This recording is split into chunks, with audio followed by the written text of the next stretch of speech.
لوگو آؤ میں تمہیں وہ چیزیں پڑھ کر سناؤں جو تمہارے پروردگار نے تم پر حرام کر دی ہیں۔ ان کی نسبت اس نے اس طرح ارشاد فرمایا ہے کہ کسی چیز کو اللہ کا شریک نہ بنانا اور ماں باپ سے بدسلوکی نہ کرنا، بلکہ حسن سلوک کرتے رہنا اور ناداری کے اندیشے سے اپنی اولاد کو قتل نہ کرنا، کیونکہ تم کو اور ان کو ہم ہی رزق دیتے ہیں، اور بے حیائی کے کام ظاہر ہوں یا پوشیدہ ان کے پاس نہ پھٹکنا،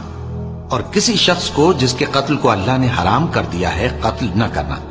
مگر جائز طور پر، یعنی جس کا شریعت حکم دے۔ ان باتوں کی وہ تمہیں تاکید کرتا ہے تاکہ تم سمجھو، اور یتیم کے مال کے پاس بھی نہ جانا مگر ایسے طریق سے کہ بہت ہی پسندیدہ ہو، یہاں تک کہ وہ جوانی کو پہنچ جائے، اور ناپ اور تول انصاف کے ساتھ پوری پوری کیا کرو۔ ہم کسی کو ذمہ دار نہیں بناتے مگر اس کی طاقت کے مطابق، اور جب کسی کی نسبت